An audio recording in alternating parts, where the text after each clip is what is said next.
Okay, guys, so for the second part, okay, so Entamoeba histolytica, guys, has two major forms. Okay, so do not copy this one yet because that is not the pathogenesis. So we have the invasive and the non-invasive form of Entamoeba histolytica. The one that produces amoebic dysentery or can cause a disease is the invasive Entamoeba histolytica. Why is it referred as invasive? Because it has the ability to lyse the tissues. Okay, so that is the parasitic form, the invasive one. So what renders it invasive? Take note, guys, there are three virulence factor of the invasive form of the Entamoeba histolytica. So I encoded already it here. So I encoded the three virulence factor of the invasive Entamoeba histolytica. Number one, that is the galgalnac, that should be N. The galgalnac lectin, the amoeba pores, and the cysteine proteinases. So we'll discuss this further later. Okay, but those are the three virulence factor that allows the Entamoeba histolytica to invade the tissues. Okay, so we proceed with the next slide. So the Entamoeba histolytica causes the amoebiasis, which is also known as the amoebic dysentery. So the amoebic dysentery, this is an infection caused by Entamoeba histolytica. Symptoms may include abdominal pain, diarrhea, or bloody diarrhea. Complications can include inflammation as well as ulceration of the colon with tissue death or perforation, and people affected may develop anemia. Okay, so they can develop anemia. So the non-invasive infection, this is caused by the commensal form of the Entamoeba histolytica, wherein there will be no invasion. Okay, so for the invasive form, that it can cause intestinal disease as well as extraintestinal disease if it causes an extraintestinal invasion. Okay, so extraintestinal invasion, so the organs that can be targeted for the extraintestinal invasion are the liver, lungs, and the brain. Liver, lungs, and brain. Okay, so I'll shift to the second scene. So we go to word type. Oh, wait. Okay, so we have here the life cycle of Entamoeba histolytica. Again, guys, the infective stage is the cyst stage. So cyst from the environment is ingested, and it will, what will it do? Will it insist or exist? It will exist. Magiging trophozoite siya. Okay? Excistation occurs in the small intestine wherein your cyst, take note, it has four nucleus. Okay? Therefore, after excistation, it can produce four trophozoites. Okay? So the trophozoites, these are motile. And then, since they are motile, they can move through what organ do they use to move? Their pseudopods, okay? And this, if this is the invasive form, it can invade, okay? It can cause an invasion, causing ulceration and amoeboma formation that may result to extraintestinal infection or lesions or disease, okay? Targeting the liver, the brain, and the lungs. So, as you can see here also, guys, that invasion of the large intestine can possibly lead to discharge in necrotic debris. Okay, so guys, going back to the amoebic colitis, okay, so there will be, it can possibly have bloody diarrhea. Okay, guys, if the stool is bloody and it has a blood streak or that it is red in color, the bleeding occurs in the large intestine. Okay? Pag visible yung blood sa stool mo, the bleeding occurs in the or occurred in the large intestine. Okay. However, if there is a bleeding and it is not seen or the color of the stool is still brown, okay, and if the fecal occult blood test positive, okay, if that is positive kasi it means there is a hemolysis. Okay, most likely, if the hemolysis is not visible in the stool because there are no blood, okay, visible blood in the stool, the source of the hemolysis or the source of the bleeding is in the small intestine. Okay, so here, if the incestation when dehydrated in bowel lumen. So this is already in the large intestine. If the environment, as I have mentioned, if the environment is watery, the stage will be in trophocyte stage. But if the environment is dry, it will insist. The trophocyte will become cyst stage to protect itself. So as you can see here, if the patient has a diarrhea and that is a watery stool, the stage that you can see on the stool is the trophozoite. In a semi-form, you can see trophozoite and cyst stage. But in a formed stool, what will happen? The trophozoite will insist. It will transform to become or to be in its cyst stage to protect itself from desiccation or drying. Okay, so the important note, again, Entamoeba dispar is morphologically similar with the Entamoeba histolytica. Okay, so take note also that the mature cyst or the resistant and infective stage of Entamoeba histolytica has four nucleus. Okay, the trophozoite has only one. The cyst stage has the chromatoidal bodies wherein their ends are. What is the morphology of the ends of the chromatoidal bodies of Entamoeba histolytica? Round blunt ends. Okay, so round blunt ends. So a patient is infected and he is a carrier. Okay, so he will pass the cyst in the environment wherein those cysts can infect other individual through this mode of transmission. So the viability is in moist and cold conditions that is up to 12 days, but in water it can survive from 9 to 30 days. Okay, so I hope guys that is clear. For example, ulitin natin, emphasizing the life cycle. If an individual ingested the cyst stage, which is the infective stage, that cyst will become trophozoite in the intestine.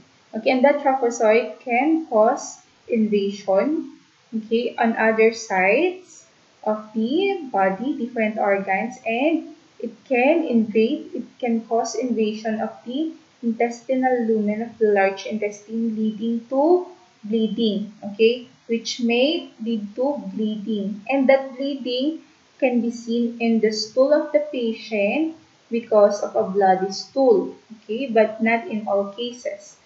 Okay, so the diarrhea can, um, not all the diarrhea caused by amoebic colitis or amoebic dysentery will have a bloody stool or will result to bloody stool.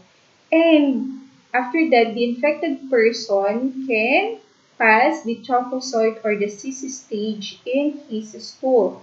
If that individual passes that cyst or trophozoite form in his stool, that stool, okay, or that feces can be the source of contamination of the environment, especially kung saan-saan lang naman tumataya yung infected individual, di ba?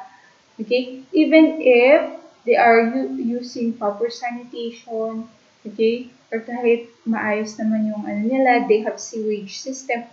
How about if the sewage system is not properly constructed? Okay, yung tae kung saan-saan napupunta sa ilog, okay, and that is contaminated with water. And if in case other individual are swimming or drinking water from that body of water, they can be infected also by the cyst stage of the Entamoeba histolytica. Okay, na galing sa infected na person. So I hope that is clear to you guys. Okay, so we go back to our PowerPoint presentation, scene 1. Okay, so I hope scene 1. Okay, so next slide. So I have this one on the next slide too. So we have here, okay, so the primary ulcer. So primary ulcer, early stages of the infection. And take note guys of this, flask-shaped ulcer are actually caused by Entamoeba histolytica. If you have case studies about parasitology and it was mentioned that the parasite caused flask-shaped ulcers in the intestine of the individual, most definitely that is caused by Entamoeba histolytica. Okay, Entamoeba histolytica. So, formation of sinuses as well and deep extension as well as invasion of other body parts by, as you can see here guys, so if the trophozoite stage invaded the intestinal lumen, okay, and it reaches the circulation, and it can travel through the circulation, then it can reach the extraintestinal site, the invasion of blood vessel, as well as the direct extension outside the bowel. Okay, so that is slide 31. So we have 60 plus slide. So slide 32. So Entamoeba histolytica, the detection of E. histolytica trophozoites with ingested red blood cell is diagnostic of amoebiasis or amoebic dysentery.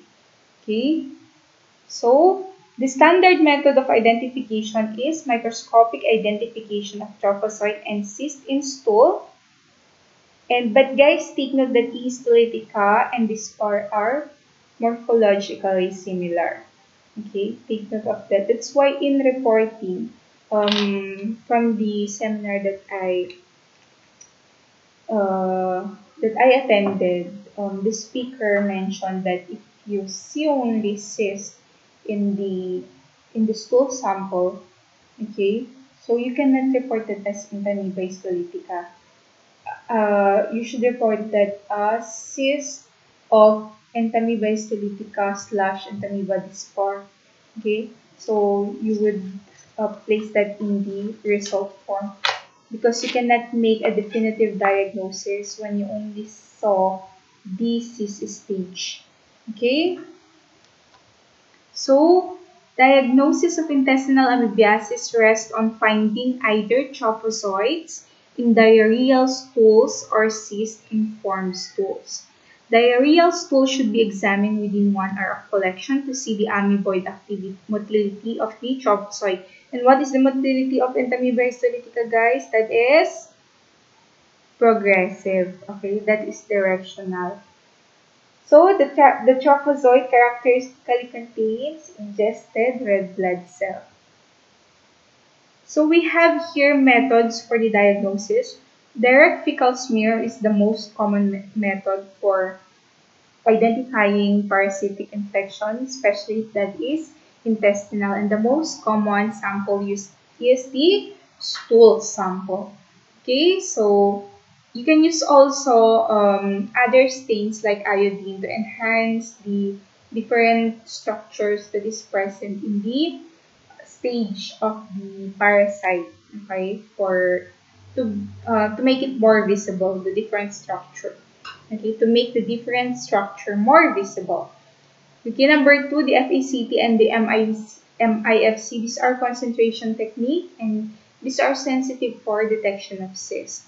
Number 3, stool culture. This is not common in parasitology. Okay, this is not common specifically done to identify the presence of bacteria, unless that is bacterial infection. Okay, if they suspect what bacteria, guys?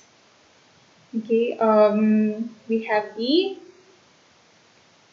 Salmonella and Shigella species.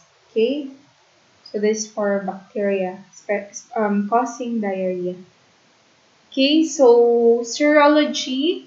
The serology is the method of choice for amoebic liver abscess, wherein detection of antibodies in the serum is still the diagnostic for this disease. Okay, next slide. Treatment. So there are two main objectives for the treatment of Entamoeba histolytica. First, that is to cure the invasive disease. And second, that is to eliminate the passage of cysts from the intestinal lumen. Okay, so those are the two main objectives of the treatment. Okay, so what is the consequence of B? Okay, so take note that elimination of the passage of cysts of intestinal lumen is very important so that uh, the passage of parasite in the stool is avoided so that the person will not act as the source of infection to other individual. Okay, so treatment, possible drugs for the treatment of Entamoeba histolytica, the metronidazole, which is the drug of choice for invasive amoebiasis, tinidazole and metronidazole for amoebic colitis, diloxanide for weight, and metronidazole, that is for the drug of choice for asymptomatic cyst passer, and tinidazole for the amoebic liver abscess. Okay, so what is the cardinal sign for amoebic liver abscess? That is 5, 4, 3, 2, 1. That is right upper quadrant pain. Okay, so right upper quadrant pain. So that is the cardinal sign for amoebic liver abscess. Okay, we proceed to the next slide. So, feeling ko malapit na tayo, guys. Okay, commensal amoeba. So, why do we need to discuss commensal amoeba when in fact they do not cause a disease or infection? They are not medically important, right? But why do we need to discuss them? Okay, so we need to discuss this bacteria or this parasite for us to identify, to know their characteristic, and to be able to differentiate commensal amoeba from Entamoeba histolytica. Okay, so we have to know their characteristic because this can be mistaken for the pathogenic Entamoeba histolytica. So we have Entamoeba, Endolimax, and the Iodamoeba. So Entamoeba, spherical nucleus with distinct nuclear membrane. So you don't need to include this in your output, in your outline, because we will go in details with these different species of Entamoeba, Endolimax, and the Iodamoeba. Okay? Okay, so we have the Entamoeba dispar. Again, the Entamoeba dispar is morphologically similar to Histolytica. That's why the characteristic, okay, of the Histolytica that we discussed, like chromatoidal bodies that has blunt ends, okay, so central caryosome, those are also the characteristic of Entamoeba dispar, as well as Hartmannite, but Hartmannite is smaller in size. The Entamoeba pelechi is the parasite of pigs and monkeys, and the cyst that is uninucleated, the caryosome, is very prominent. For gingivalis that is found in the mouth, gums, and teeth surface. It moves quickly and numerous blunt pseudopodia are present. Food vacuoles contain cellular debris and bacteria are numerous. And guys, the entamoeba gingivalis has no cyst stage. Again, we correlate it with our discussion. Bakit kaya walang cyst stage si entamoeba gingivalis? Okay, kasi nasa oral cavity siya. And if that is present in the mouth or it lives in the mouth, why is it that it does not exist? Okay? Bakit hindi siya nagta-transform into cyst stage? Because the mouth is watery. Okay? It is full of water. Therefore, it will not insist because it will not it is what do you call this one? It is a watery environment. Okay? It does not pose threat to the it does not pose dehydration to the trophozoite of Entamoeba gingivalis. Okay, Entamoeba coli. So guys, please memorize again the characteristics of the Entamoeba coli. So guys, this is a harmless inhabitant of the colon. Therefore, this is a commensal parasite. Morphology, the motility is sluggish. What do you mean by sluggish? That is slow moving or inactive. Okay, mabagal siya. Okay, slow moving, non-progressive, which means it does not move in a straight direction. Okay, it does not move in straight direction and it has blunt pseudopods. The nucleus of the trophozoite, just like with Entamoeba histolytica, it has only one. Pareho silang mag-isa ang nucleus. The peripheral chromatin, take note of this guys, in Entamoeba histolytica, it has fine granules, diba? But this one, it has coarse granules and irregular in size and distribution. The cariosomal chromatin in Entamoeba histolytica that is usually found on the center, kaya central. It has a central caryosome that is for Entamoeba histolytica.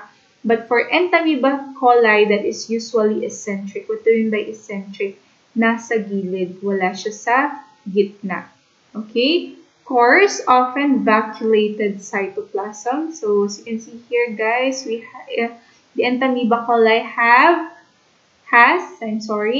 vacuoles. So, these are vacuoles. So, inclusions, possible inclusions for Entamoeba histolytica trophozoite, bacteria, yeast, or other materials, but definitely it won't ingest red blood cell because this is a commensal parasite. Okay, so wait, we proceed with the next slide. Entamoeba coli, morphology of the cyst. Take note of this one. The nucleus, it has 8. Okay? So, 8 in mature cyst. Therefore, it can have 2 to 8 number of nucleus in its cyst form. Unlike for Entamoeba histolytica, the mature form has only 4, maximum of 4. It can only have 4 nucleus. Okay? Entamoeba coli, it can have as much as 8 nucleus that is in the mature cyst. Okay, so peripheral chromatin, coarse, unlike for Entamoeba histolytica, fine. Okay, cariosomal chromatin, okay, eccentric, unlike for Entamoeba histolytica, that is central caryosome. For Entamoeba coli, eccentric caryosome. The chromatoid bodies or the chromatoidal bodies for Entamoeba histolytica are, what is the morphology for the chromatoidal bodies of Entamoeba histolytica? Round, blunt ends. But for Entamoeba coli, that is splinter-like with pointed ends. Mas matulis siya kaysa sa dulo ng chromatoidal bodies ng Entamoeba histolytica. So, glycogen usually diffuse but occasionally well-defined mass in immature cyst. Okay, it stains reddish-brown with iodine. Okay, so we have here, okay, the morphology or images of the Entamoeba histolytica and the Entamoeba coli. The Entamoeba coli, they are larger. Okay, so we have five, guys. Okay, we have widely 5 points of differentiation. First differentiation, so we differentiate them based on size. So the coli is larger than the histolytica. Okay, for the mature cyst, second differentiation, mature cyst of Entamoeba coli has a maximum of four, eight, eight nuclei. Okay, eight nuclei. But for Entamoeba histolytica, it can only have four. Okay, eight for coli, four for the cyst stage of Entamoeba histolytica. The Entamoeba coli has more granular. It has more granules in its cytoplasm, both the trophozoite and the cyst stage. Okay, so less granular si Entamoeba histolytica. Fourth, okay, fourth, that is splinter-like. The chromatoidal bodies for Entamoeba coli has splinter-like ends. Okay, so splinter-like pointed ends for the chromatoidal bodies of Entamoeba histolytica. Round, okay, round blunt ends for the chromatoidal body of the Entamoeba histolytica. Entamoeba coli, parang ang sinabi ko kanina is histolytica, no? Okay, again, splintered, pointed ends, chromatoidal body, Entamoeba coli. Okay, Entamoeba histolytica, blunt, rounded ends of chromatoidal bodies. Okay, next slide. So we have the Entamoeba hartmanni. So they are morphologically the same but smaller. Okay, so motility. The motility, guys, unlike for Entamoeba histolytica, for hartmanni, that is non-progressive. Therefore, it is non-directional. It does not move in straight line. Okay, so nucleus, the same with histolytica 1 for the trophozoite. The peripheral chromatin, fine granules, just like the Entamoeba histolytica. Okay, however, for the caryosomal chromatin, that is small, okay, and often eccentric. So, hindi siya, okay, so small, discrete, okay, that should be central, okay, that should be central, it's not eccentric. Why? Because, as the book says, it is morphologically similar. So, this should be often central, but sometimes eccentric. It has fine granular cytoplasm, just like the Entamoeba histolytica. Okay, the cyst of the Entamoeba hartmanni, just like with Entamoeba histolytica, apat din. Okay, so maximum of 4. Okay, peripheral chromatin is fine. Caryosomal small. See, that should be usually central. Okay, not eccentric. The chromatoidal bodies, so same, they have bluntly rounded ends. Pareho ni Entamoeba histolytica. Okay, the glycogen usually diffuse, concentrated mass often present, and stains reddish brown with iodine. Okay, Endolimax nina. Pause muna. Okay guys, so nag-water break lang po. Okay, we'll continue. Endolimax nina, morphology of the trophozoite, sluggish. What do you mean by sluggish again? That is slow moving. Okay, so Endolimax nina, that is slow moving and non-progressive. Okay, it does not move in straight line at mabagal pa. Okay, with blunt pseudopods.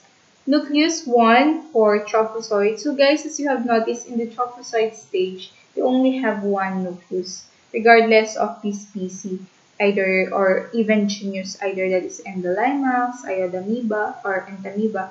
For the trophozoite stage, they only have one nucleus. It does not have a peripheral chromatin. Okay? So, wala siyang peripheral chromatin. So, as you can see here, it's very clear. Yan yung nuclear membrane. Okay, it does not have the the peripheral chromatin. But take note of the cariosomal chromatin. It's large, okay, and blood-like. So it is irregularly shaped. Blood-like cariosome, that is large blood-like cariosome, that is Endolimax nina. Okay, so it has a granular and vacuolated cytoplasm just like for the trophozoite and amoeba coli. Pareho silang magkakaroon ng vacuolated cytoplasm. Okay, so inclusions and Endolimaxina bacteria. So morphology of this is, so for immature, again, no peripheral chromatin for Endolimaxina.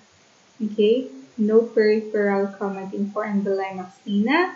So large cariosomal chromatin, blood-like. Okay, so chromatide bodies are occasionally granules or small oval masses. So same glycogen usually diffuse and stains reddish brown with the iodine. Okay, so we have here the Endolimax nina. As you can see, it has large cariosome. But actually, guys, in the microscope, it's really difficult to see the different structures. Okay, ang hirap niyang i-identify. Okay, Iodamoeba buchli. Okay, Iodamoeba buchli. So, trophozoite, motility again, sluggish, mabagal, okay, slow-moving or even inactive, usually non-progressive, it's non-directional, it does not move in straight line. Nucleus, since that is trophozoite, isa lang. Okay, peripheral chromatin, none. So, same with Endolimaxina, they do not have peripheral chromatin. So, cariosomal chromatin, same with Endolimaxina, pero sila may malaking cariosomal chromatin, usually central, okay, but that is usually central and surrounded by refractile achromatic granules. Okay, so coarsely granular and vacuolated cytoplasm because of the presence of vacuole, just like Endolimaxina and Entamoeba coli. So inclusions, bacteria, yeast, or other materials. It's draining, right? Sobrang dami. Okay, so we have here the Iodamoeba buchli. So this is the trophozoite stage and this is the cyst stage. And there is a glycogen vacuole here. This one. Okay, the diagnosis for commensal parasite. Okay, malapit na tayo guys. Diagnosis for commensal parasite. Same. Direct fecal smear because this is the most commonly method for determining intestinal parasite. Concentration technique, formalin ether concentration technique, and the iodine stain. The swab between gums, that is for Entamoeba gingivalis. And why is it that for commensal parasite, there is no treatment? Okay? Bakit walang treatment for commensal parasite? It's because they do not cause any disease. That's why you don't need to treat them. Okay? So, no treatment is needed for commensal parasite because they do not cause any disease. Okay? So, we're on slide 49. Malapit na tayo matapos. So, we have free-living pathogenic amoeba or amoeba. What do you mean by free-living, guys? Free-living. Okay, they can live on their own. They don't need other hosts like human or animal. They don't need hosts to live. Okay, kaya nilang mabuhay ng sila lang. Kayo, kaya niyo mabuhay ng kayo lang? Okay? So, are you a free living or a parasite? Okay, so we have the acanthamiba. Under free living pathogenic amoeba, we will discuss two genus of parasite. We have the acanthamiba and the Naegleria. Okay, so we start with amoeba. So they reproduce by binary fission, just like uh, what do you call this one? Entamoebas. But I think for this is the entamoeba. Wait, I'll just look at it. Okay.